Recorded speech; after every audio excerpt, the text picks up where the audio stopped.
আসসালামু আলাইকুম সবাইকে। রেইনবো লাইফ পরিবারের পক্ষ থেকে সবাইকে জানাচ্ছি আন্তরিক শুভেচ্ছা আর অভিনন্দন। তো নতুন দিনে আরও একটি নতুনভাবে ব্লগ করতে যাচ্ছি। আশা করি আপনাদের সকলেই ভালো লাগবে। আর এই তো সকালবেলা বাচ্চাকে খাওয়া দাওয়া করার পর রেডি করিয়ে বাস স্টপে নিয়ে চলে আসলাম। আর এখানে আমার ছেলেও আছে আর ছোটো মেয়েও আছে। বাসও চলে আসলো, এখন পর্যায়ক্রমে সবাই বাসে উঠবে। আমরাও দাঁড়িয়ে আছি। আর আমার ছোট ছেলে তো বাস দেখতে খুবই তার ভালো লাগে, সে বাস দেখলে খুবই এক্সাইটেড হয়ে ওঠে।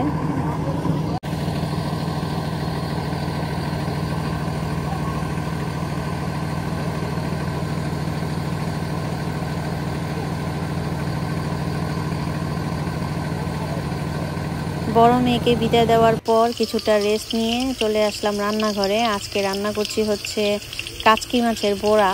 তো কাচকি মাছের বড়াটা আমি কাঁচামরিচ দেবো না, যদি বাচ্চারা খায় এইভাবেই তো ওরা মানে মাছ খেতে পছন্দ করে না, মানে ছোট মাছটা। আর ছোট মাছটা পছন্দ করি শুধু একজন, সেটা হচ্ছে আমার মেঝো মেয়ে। আর চেষ্টা করি সবাইকে সব কিছু খাওয়ানোর।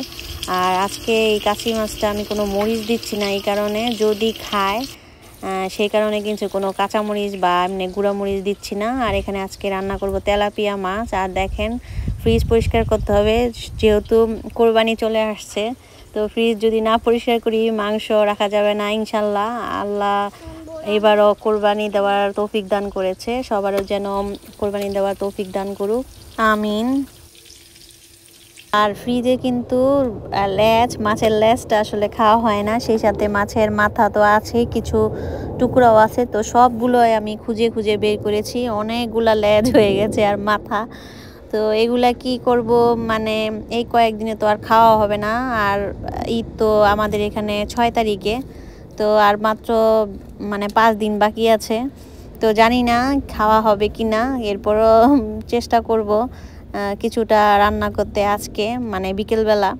কিছুদিন আগে আপনাদের একটা ব্লগ শেয়ার করেছিলাম, জানি না মনে আছে কি না। আমরা কিন্তু বাসা মানে বেসমেন্টটা নিজেরাই মানে রিমডেল করছি। এর কারণ হচ্ছে অনেক তারা যারা নাকি রিমডেল করে তাদের অনেক মজুরি, যার কারণে নিজেরাই চিন্তা করেছি যেহেতু ওদের বাবা এই কাজগুলো করতে পারে, তাই সাহস করে আমরা দুইজনেই এই কাজটা করার উদ্যোগ নিলাম। আপনাদেরকে বলেছিলাম যে আমি কিছুটা শেয়ার করব, তো অল্প অল্প করে যতটুকু পেরেছি ভিডিও করেছিলাম, সেগুলোই আজকে আপনাদের সাথে শেয়ার করব। এই তো কাজ শুরু। আমাদের আসলে এখানে হাফ বাথরুম ছিল, হাফ বাথরুম বলতে এখানে শুধু কমোড, মানে বাথরুমে যে কমোডটা সেটা, শাওয়ার স্পেস ছিল না, মানে গোসল করার যে জায়গাটা সেটা ছিল না। যদি আমরা এখানে রেন্ট দেই তাহলে তো আমাদের অবশ্যই মানে শাওয়ার করার স্পেস থাকতে হবে, যার কারণে আমরা এখানে একটা বাথটবের এরিয়া নিজেরাই মানে বানাচ্ছি। এই তো এই সেই অবস্থা। তো আরও কিছুদিন আগেই কিন্তু কাজ করা হয়েছে, এই স্পেসটা ছিল না, এটা আমরা ফ্রেম দিয়ে তৈরি করেছি। তো আর এই বাথটবটা এটাই অনলাইন থেকে $500 নিয়েছে এই বাথটবটা। তো $500 বাংলা টাকায় কত, 55 নাকি 58 হাজার এরকম হবে, এরকম মানে বাথটবটা। এই বাথটবটা আমরা এখানে বসিয়েছি, সেই সাথে কারেন্টের। তো আমার মানে ওদের বাবা কারেন্টের কাজ বলেন, তারপর বাথটব টাইলস এগুলো সব কাজেই পারে। তো আসলে অনেক দিন প্র্যাকটিস নেই, যার কারণে এগুলো করা হয় নাই। আর এখন আস্তে আস্তে যেহেতু বাচ্চারা ঘুমায় ওই সময়ে কিন্তু আমরা কাজগুলো করে থাকি। আর এই তো দেখেন এই বাথরুমটা মানে রেস্টরুমটা এতটুক ছিল, হাফ বাথরুম, মানে এই সাইডটুক ছিল। আর এই ফ্রেমগুলা করেছে কি সুন্দরভাবে, মানে এতদিন পরেও যে কাজগুলো এত নিখুঁতভাবে হবে তা কল্পনা করতে পারিনি। এই ফ্রেমটা বানাতে আমাদের অনেক সময় লাগছে, তখন আর ভিডিও করা হয়নি, কারণ ভিডিও করার মতো ওরকম কেউ ছিল না, যেহেতু আমারও ধরতে হতো, যার কারণে করা হয়নি। এখন ফ্রেমটার মধ্যে আমরা যে ডায়ার ওয়ালগুলো এগুলো বসাবো। এর মধ্যে আমার সবচেয়ে ভয়ের কাজটা ছিল কারেন্টের তার টানা। তো ওদের বাবাকে বলেছিলাম যে কারেন্টের তার টানার জন্য কোনো হায়ার করো, সে বলতেছে এই কারেন্টের তার আমি বাংলাদেশে ফ্রি মানুষের করে দিয়েছি, আর নিজের ঘরের কাজ আমি মানুষ দিয়ে করাবো, আমি নিজেই পারি।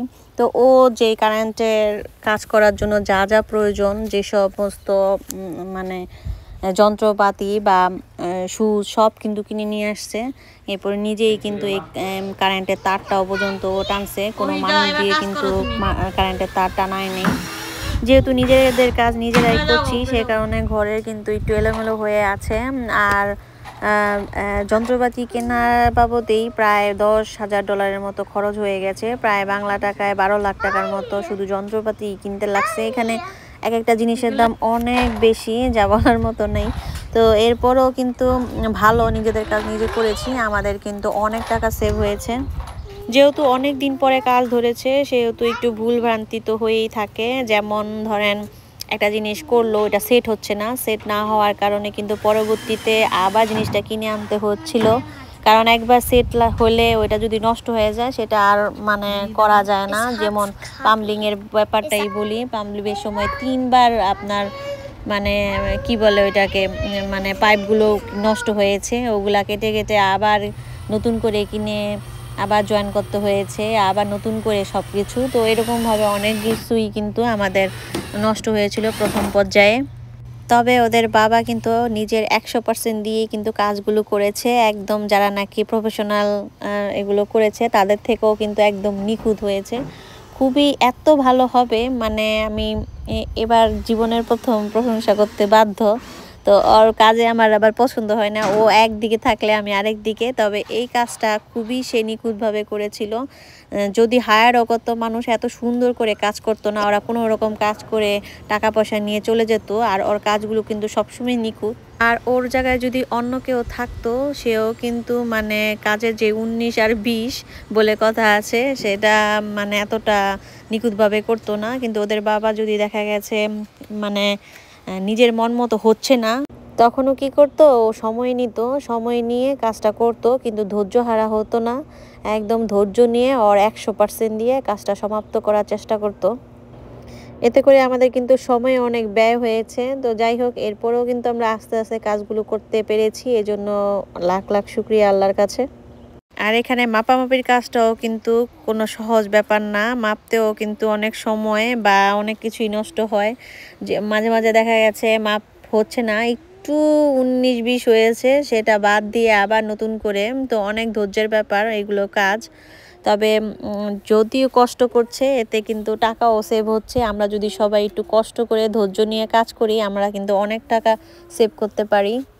আর এখন ওদের বাবা যে কাজগুলো করছে এতে আমার কোনো হেল্পের কোনো প্রয়োজন নাই বিধায়ী আমি ভিডিওটা করতে পেরেছিলাম।